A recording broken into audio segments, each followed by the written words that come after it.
माफ कीजिएगा, हमने आपको यहाँ मिलने के लिए बुलाया। अगर मैं आपसे मिलने आता तो लोग कहते कि एक गुंडा मिलने आया है, आपकी इज्जत इतनी सी रह जाती। दरअसल बात है उन लोगों के मुआवजे की जो 6 महीने पहले फायर एक्सीडेंट में जल के मरे थे। हर परिवार को 2-2 लाख रुपए देने की बात हुई थी, पर आपने उन्हें 75,000 में निपटाने की कोशिश की। जब लोगों ने आवाज उठाई तो आपने उन्हें धमकाया, उन्हें पिटवाया और यहाँ तक कि उन्हें उन पैसों को भूल जाने की धमकी भी दी। वो 15 परिवार फरियाद लेकर मेरे पास आए थे। अपनों को खोने का दुख तो नहीं पता होगा। आपने जो भी किया वो गलत किया। मेरी गुजारिश है उन्हें उनके हक के पैसे दे दें। धमकाने का नया स्टाइल है। मेरे पास भी तुम जैसे सड़क छाप गुंडों की बहुत बड़ी लिस्ट है। मुझे डराने की कोशिश मत करो। तू गली मोहल्ले का गुंडा है तो मैं कॉर्पोरेट वर्ल्ड का गुंडा हूँ।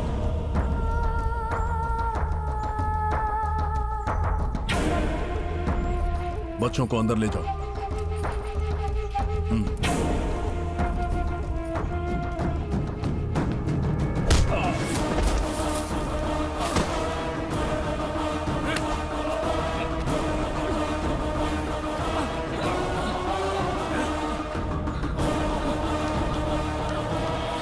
लातों के भूत कभी बातों से नहीं मानते। उन 15 परिवारों के लोग इस वक्त तेरे ऑफिस में हैं। यहाँ से सीधा ऑफिस जा। 1 घंटे के अंदर उनके हाथों में चेक होने चाहिए, वरना याद रहे जिस पॉश एरिया में तू अपना नया घर बनाने का सपना देख रहा है, रातों रात वहाँ तेरी कब्र खोद दूंगा। अब तू ही सोच ले कि 30 लाख रुपया देगा या अपनी जान की कुर्बानी। अब जा और जरा ठंडे दिमाग से सोच ले। सिर्फ 1 घंटा है तेरे पास। चलो। मीटिंग का टाइम तो हो चुका है, मीटिंग शुरू करनी चाहिए, मगर एक सीट अभी भी खाली है।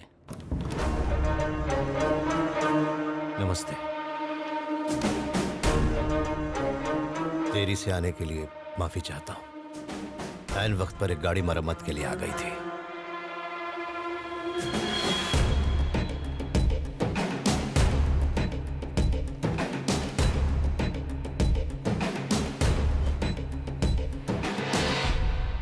मुकेश राणा के प्रोजेक्ट के बारे में बात करने के लिए हम सब यहाँ जुटे हैं। मैं चाहता हूं कि आप सब खुलकर इस पर अपनी राय दें। मुकेश जी से हम अच्छी तरह वाकिफ हैं। ये प्रोजेक्ट आम लोगों और इनके बिजनेस दोनों के लिए फायदेमंद है। और यहाँ बहस की तो कोई बात ही नहीं है। मेरी मानो तो हम सबको एक मत होकर इस प्रोजेक्ट को हाँ कर देना चाहिए। बिल्कुल सही कहा। ये प्रोजेक्ट हमारे लोगों की भलाई के लिए है। इस प्रोजेक्ट को जल्द से जल्द शुरू कर देना चाहिए। अगर उन झुग्गी में रहने वालों को पक्के घर मिल जाए तो हमारी पार्टी को भी कोई एतराज नहीं होगा। मुकेश जी ने जो प्रोजेक्ट हमारे सामने रखा है उस बारे में आपका क्या ख्याल है सत्यम जी? जो प्रोजेक्ट गरीबों की भलाई के लिए हो वो तो जाहिर सी बात है अच्छा ही होगा। बस मुझे एक छोटी सी बात खटक रही है।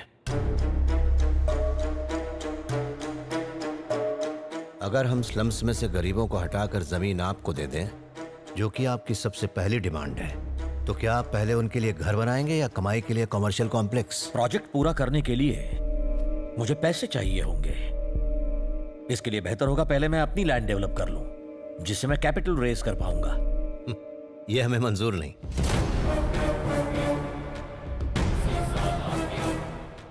अपने सपनों के घर की आस में मान लीजिए उन बस्ती वालों ने वो जगह छोड़ भी दी, और कल को अगर आपके उस कॉम्प्लेक्स के बनते बनते कोई कानूनी समस्या आ गई,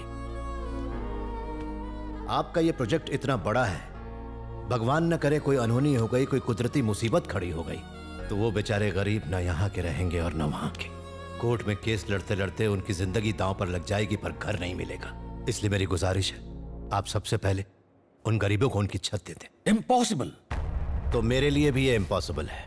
मुझसे मेरी राय जानने के लिए आप सबका शुक्रिया।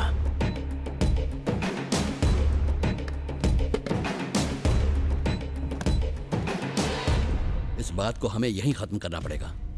बाकी किसी को कोई प्रॉब्लम नहीं है, और आप एक मैकेनिक की बात सुन के प्रोजेक्ट क्लोज कर रहे हैं। अगर हमने जबरदस्ती ये प्रोजेक्ट शुरू किया तो लोग न्याय और मदद के लिए सत्यम जी के पास ही जाएंगे।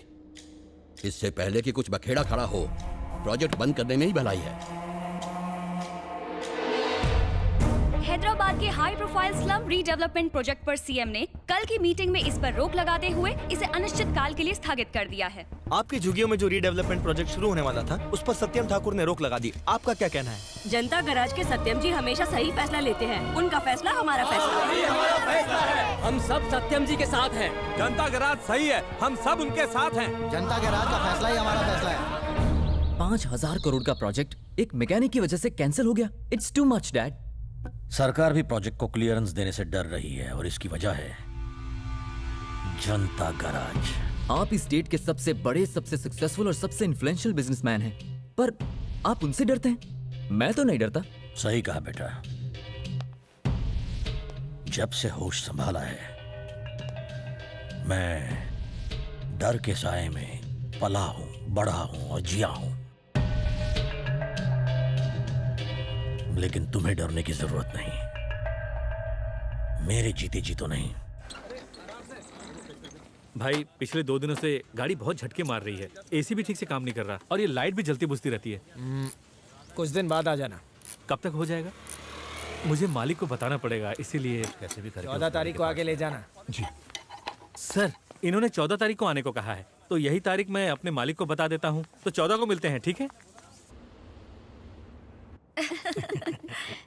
सुनंदा, माय कलीग, याद आया? Neurologist. Oh yes yes yes. कैसी हैं आप? Fine, thank you. He is my husband Rajesh. Hi, nice to meet you. मेरे बेटे वरुण से तो मिले हैं ना? वरुण? अरे हाँ, वही जो पार्टी में मिला था। हाँ। वो आजकल क्या कर रहा है? 5 साल तक उसने आईटी कंपनी में काम किया, अब उसने अपनी ही कंपनी खोल ली है। बहुत अच्छा कर रहा है।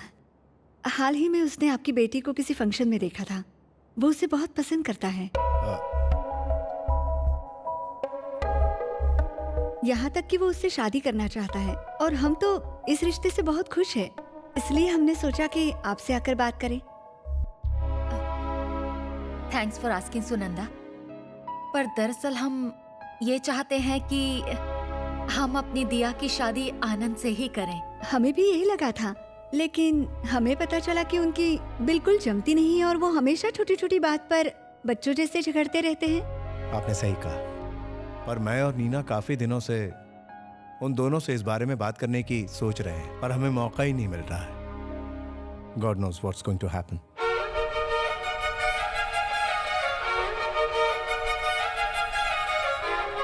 तुझे मुंबई कैसा लगा? ये मुंबई नहीं, बल्कि मेरी आजादी की पर है। फ्रीडम।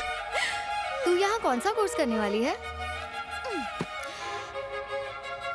मैं यहाँ कोई कोर्स करने नहीं आई हूँ। हैदराबाद में ना सिर्फ फुल रिस्ट्रिक्शंस थे।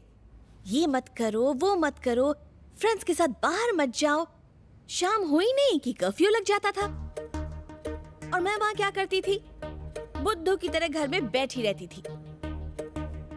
And you know the saddest part, boys मुझसे बात करने से भी डरा करते थे।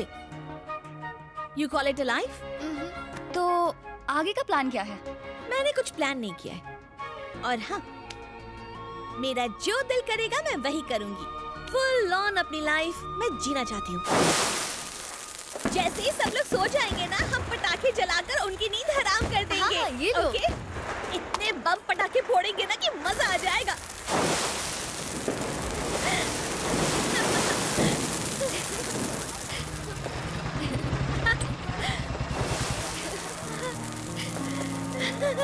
ये लो।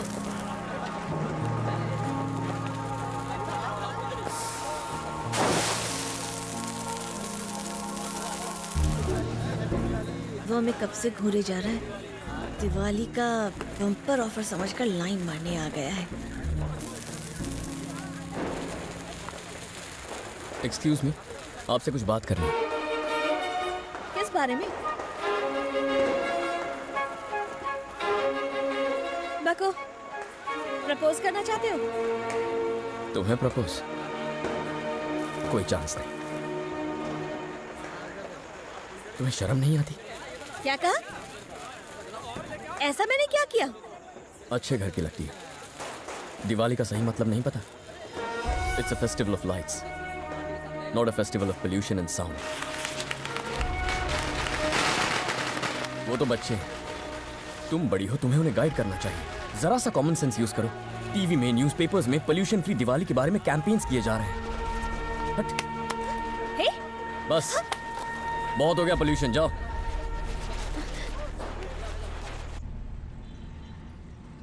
तुम्हारे बाल बहुत अच्छे हैं।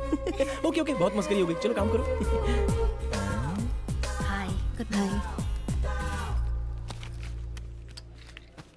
अरे ये सैंपल कौन है? जब से देख रही हूँ घुरे ही जा रहा है। ठरकी है, चेयरमैन का बेटा है। लड़कियों को एकदम हवस की नजर से देखता है। अगर उससे पीछा छुड़ाना चाहती हो ना, तो उससे कह देना कि तुम्हारा कोई बॉयफ्रेंड है या तुम शादीशुदा और बच्चे भी हैं।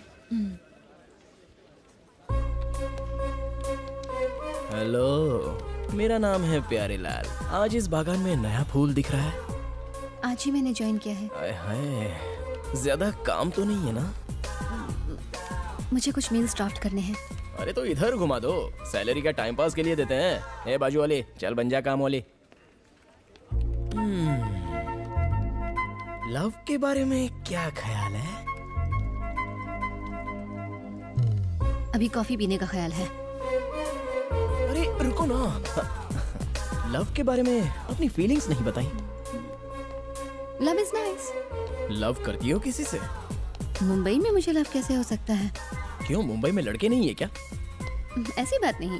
मुझे जब लव होगा तब मैं ऑफिस नहीं, शिवाजी पार्क, बीच या फिर किसी रोमांटिक जगह पर अपने लवर के साथ वक्त बिताऊंगी। फंस गई। अक्सा बीच जाकर सनसेट देखना मेरी रोमांटिक फैंटेसी है। तो चलो चलते हैं। पोल्यूशन। क्या?